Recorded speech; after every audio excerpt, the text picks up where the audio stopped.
We're continuing with our coverage of the fuel protests, and joining us on the line now are the Míleach Fianna Fáil TD Cathal Crowe and the Bike Fine Gael TD Joe Cooney, and thanks to both of you for joining us on the show this morning. Cathal, it's been quite a near week, 6 days of major disruption, blocked roads, blocked fuel terminals, hundreds of service stations running dry, the government announcing these measures last evening. Do you accept that the level of protest reflects a deeper frustration, perhaps that the government failed to recognise early enough, and certainly that Cathal O'Donoghue and Kevin Hassett and John O'Connor to a certain extent were touching on in our previous section, and that there's a deeper issue that needs to be addressed in some way? Good morning, Alan. Thanks for having me on. I'm in Dublin. I've just arrived in on the train. We're having a Fianna Fáil meeting at 11 o'clock to go through this, and it'll be a hot meeting. There's a lot to discuss. Can I just say at the outset, I am and have been at all times very respectful of the protests.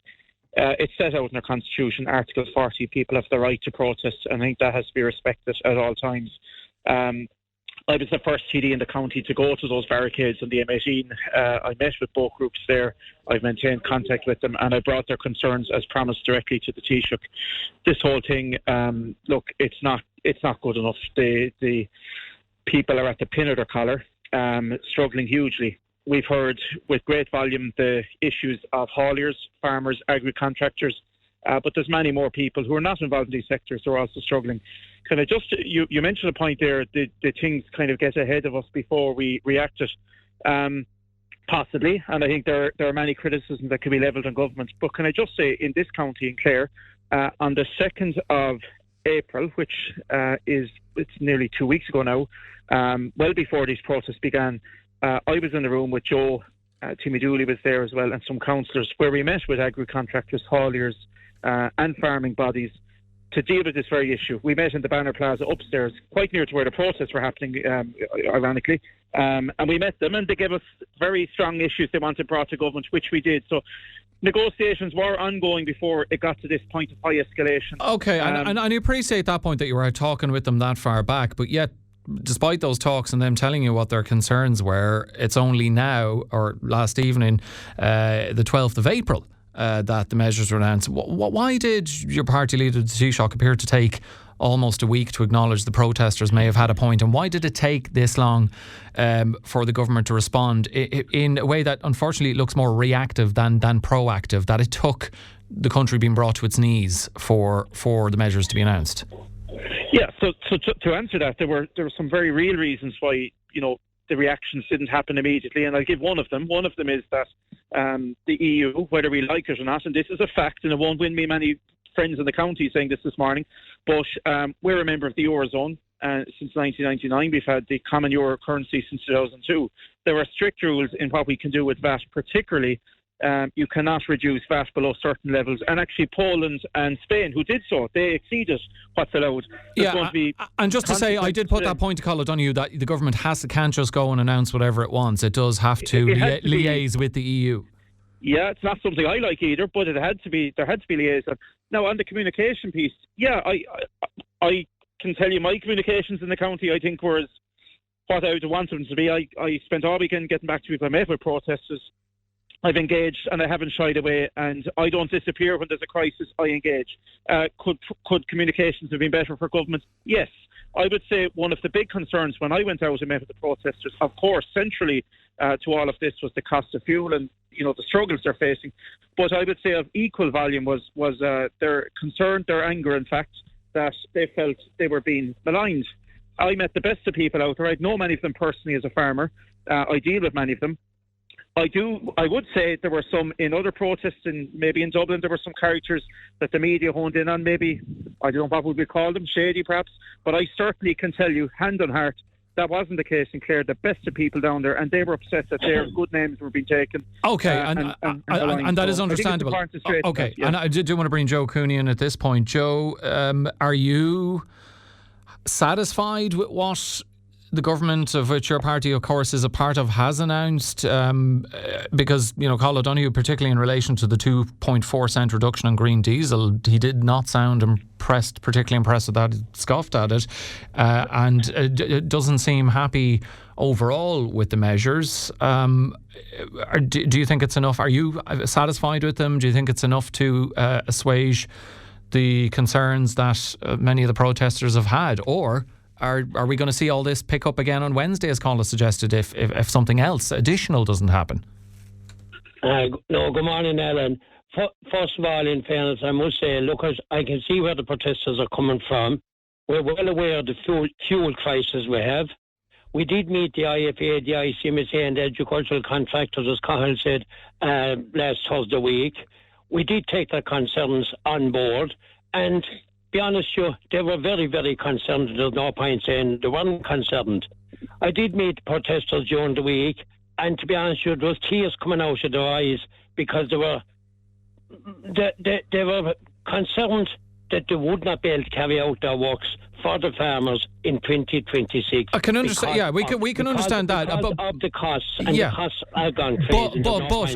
But is that reduction in green diesel and direct fuel payments, is that going to be enough to see them stand down permanently, or at least stand down for the long term, and we won't see further protests? Or are you already hearing of dissatisfaction amongst those in the agriculture sector, or bus operators or hauliers, that it isn't enough? I think myself it will help the situation. And in fairness, I worked hard with the ministers all week to try and come to a solution, to help people to stop these protests. The protests had gone on. In fairness, to voice the people, the views of the people around the rural parts of the country, in fairness. But I think myself, yes, there will be a big help to the contractors going forward. And in fairness, when the first fuel support package was put in place, it was highlighted there would be reviews going on depending on what happened in the Middle East and the war. And that review did go on over the last couple of days, and I want to compliment the Cabinet for that review. I also want them for the massive amount that was announced last night, in fairness, which is very welcome. But again, we might still have to review the fuel support packages going forward to make sure the contractors will be able to stay in business, they'll be able to keep employing their employees, and they also will be able to carry out the work for the farmers, who are very concerned as regards costs as well. But before I go back to Cathal, how concerned are you with what Cathal said, that the government has mentioned that they'll come back to this in July? It sounds like they need to come back to it in the next 24 to 48 hours, or we're going to see more protests on the roads again. No, what we're saying is there'll be a review of the fuel support going forward to see are the packages in place sufficient for those contractors to carry out their duties, and also for the farmers to do their works going forward. There is concern, there is crisis there, Alan, and we have to keep reviewing it, and that's why that review was done during the week.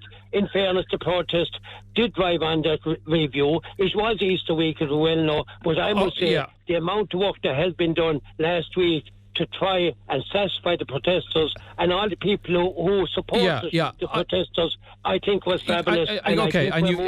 You've mentioned keeping things under review. Call to bring you back in. But going on what was said, by Cathal earlier on, Cathal O'Donoghue, and the point I put to Joe there, but didn't quite get an answer on it, is keeping it under review, coming back to it in July. It sounds like something additional needs to happen, as well as what's announced last night, very quickly, although that doesn't seem possible. The government is not likely to do something 24 to 48 hours after announcing $500 million in measures. Are you concerned that we're going to see major protests so soon after it seems they've come to an end? Well, I was a backbencher in the last government, and we faced down the COVID crisis as a country, and it took a huge toll on every man, woman and child. It was, I would argue, much worse than this, because you had the financial pressures of COVID, but you had the health problems and the deaths and the hospitalisations and everything with it. What we saw during COVID, and I think this is important to give context, we were able as a government to go in with agility and quickness, sometimes, reviewing a support within a week or the following week. And what we saw in the past 24 hours, it's very important we do speak about what's going on in Iran and the very tough positions being taken by people there in negotiations. whilst things may have de-escalated here on our protests in Ireland, the war situation in Iran doesn't look like de-escalating. So it may very well be the case, as Joe has said, that this has to be reviewed with agility. $500 million now has been put in since last month in terms of measures to address this. There may be more required. And I said this to you a few weeks ago when I was on air. You were interviewing with Dan McGettigan. I made this very point, and it became obvious quite quickly that prices were exceeding. And I hope that what's been done now, it'll take overall since March 32 cents off diesel, I should say, 27 off petrol. There's also these direct payments to farmers which weren't on the horizon, and to hauliers, and I think that will inject much needed cash flow. I'm a farmer myself. I'm a member of the IFA, and I think one issue that needs to be dealt with here, and I raised this as a question with the protesters. There were 12 bodies in the room over the weekend negotiating, representing contractors, hauliers, farming bodies, and I asked them, why are they in the room, but you feel they don't represent you? I think that's got to be dealt with here now as well, because they may feel, some of them said, look, simply we're not members, and that's fair enough. Others feel that those bodies may have let them down in the past, or they don't align with their views, but that's going to have to reconcile itself as well, because I'm hearing on the airwaves Eugene Drennan from our own county, representing the road hauliers, advocating for this package to pass. Same at the IFA, ICMSA, other bodies. And we do need to have, I wrote, and I was in the Fianna Fáil WhatsApp all weekend saying we need to bring the protesters in, and that's covered in the media, but we now need post-protest, or even if new protests are to begin, they need to have some voice in the room. And I would suggest maybe one or two of the people from the protest on the M18 could be those voices, but they do need to. But is it hard to bring in representatives of the protest call when protesters in Dublin aren't across what's happening in Galway, and what's happening in Cork isn't across what's happening in Clare? It's not a united front. So you could bring people in, they could agree to certain measures, but then someone involved in another protest say, well, we didn't agree to that. Yeah, so what I was advocating for, and it was on the Fianna Fáil WhatsApp, but sure, that can be sometimes as leaky as a watering can. It was covered in the national papers. I advocated across all last week that on a regional basis, we could nominate 2 or 3 voices from the protest in Clare, someone else from Cork, someone else from the Fines protest. You would very quickly have assembled a regional group of people, good, solid voices, understanding the issue.